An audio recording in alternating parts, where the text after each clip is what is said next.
Hi, my name's Aaron Mode. I'm the minister here at Graceville Uniting Church. Welcome.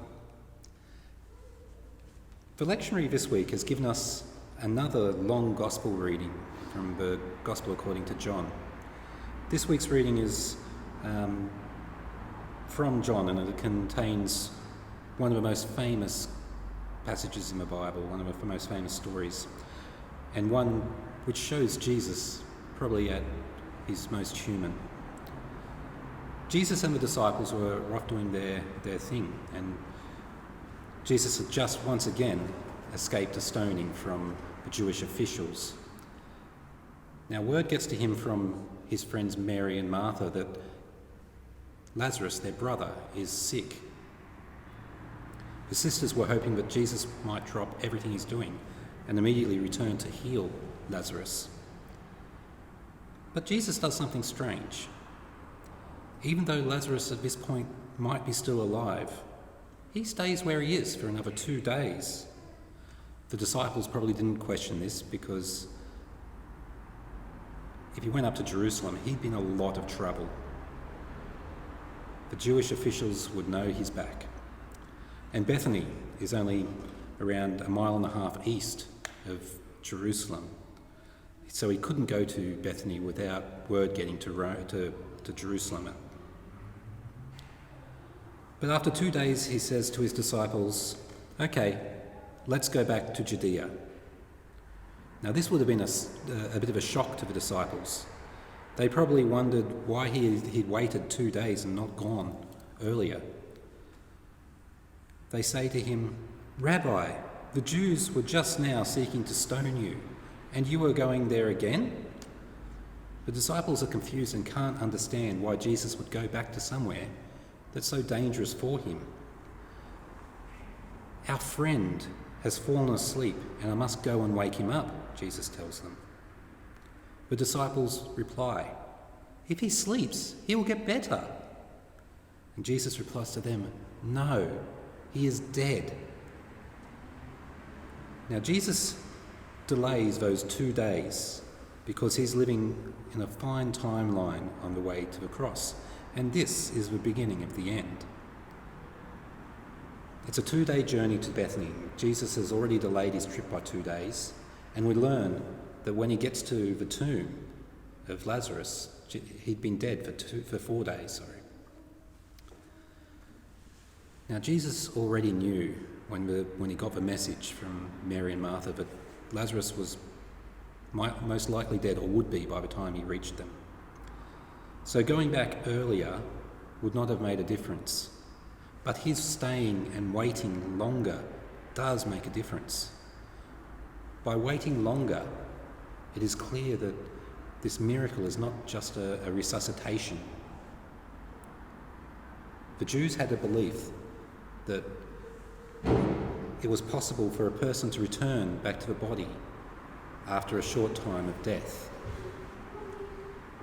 It was only on the 4th day, when the decomposition had started, that they declared a body dead. So Jesus and the disciples arrived 4 days after receiving Mary and Martha's message. Martha sneaks away quietly from her mourners to meet with Jesus. "Lord," Martha says to Jesus, "if you had been here earlier, my brother would not have died. But I know that even now God will do whatever you ask." At first, her statement seems to be a bit of a criticism, but after careful reading of what she says, we can tell that she is mourning, yes, but complaining, no. And she ends her statement with a statement of faith. Jesus said to her, your brother will rise again." Some Jewish people, the Pharisees for example, but not the Sadducees, had this understanding that there would be a general resurrection on the Lord's Day at the end of time.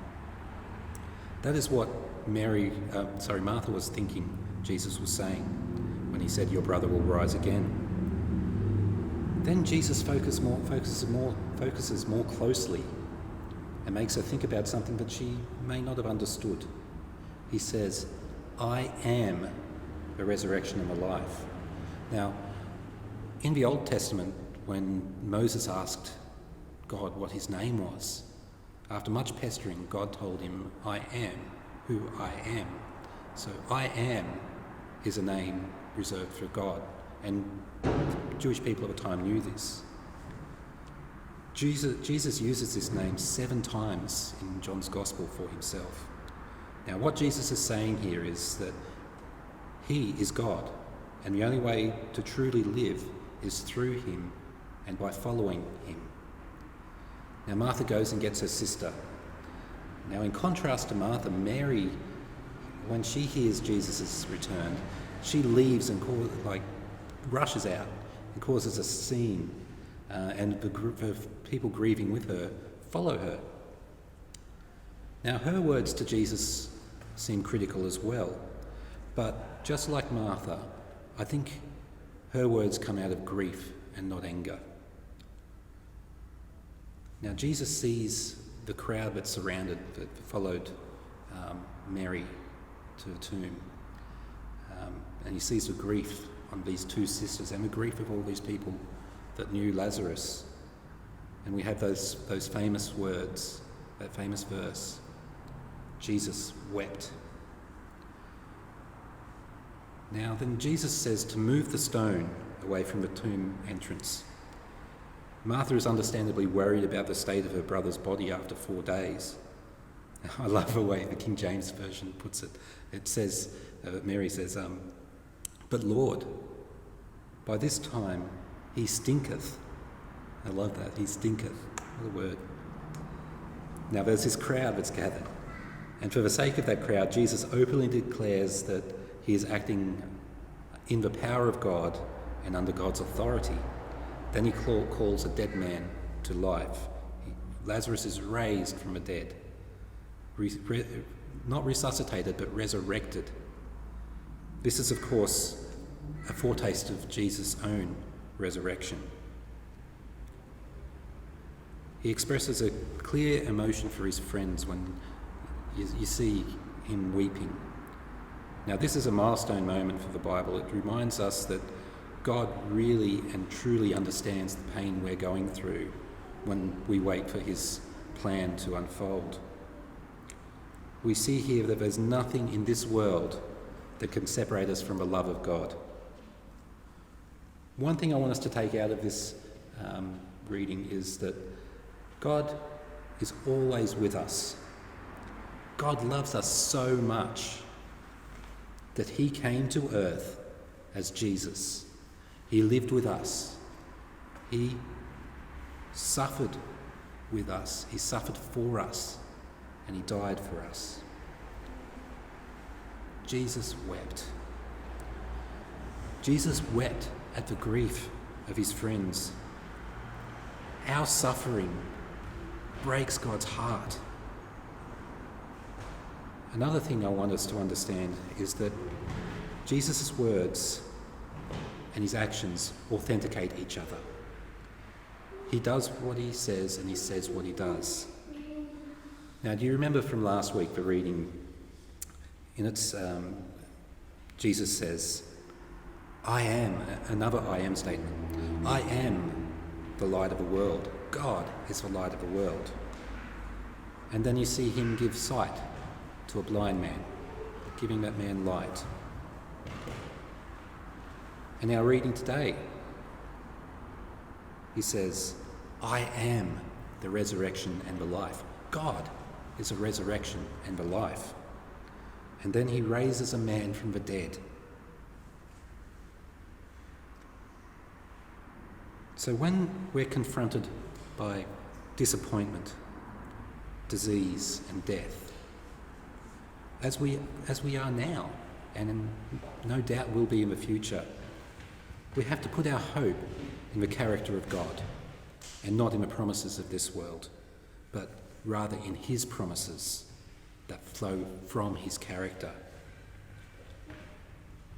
I think it's in these trying times that our faith can sustain us.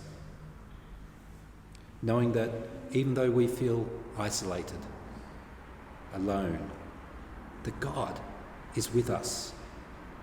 We can rely on God, and through God we can rely on our Christian brothers and sisters to be there no matter what and no matter what the cost may be. If you're feeling alone, please reach out to your Christian brothers and sisters, to your family. And if you haven't heard from someone in a while and they're on your mind, God's put them on your heart, please reach out to them. Give them a call. We're all going through this together. Now, we need to be there for each other. God loves us so much that he sent his only Son for us. We are called to love God and love one another. And that means sometimes putting ourselves at risk. Now, don't take stupid risks, but if there is a need and you can fill that need, please do. We're all children of God. Please be there for one another. Amen.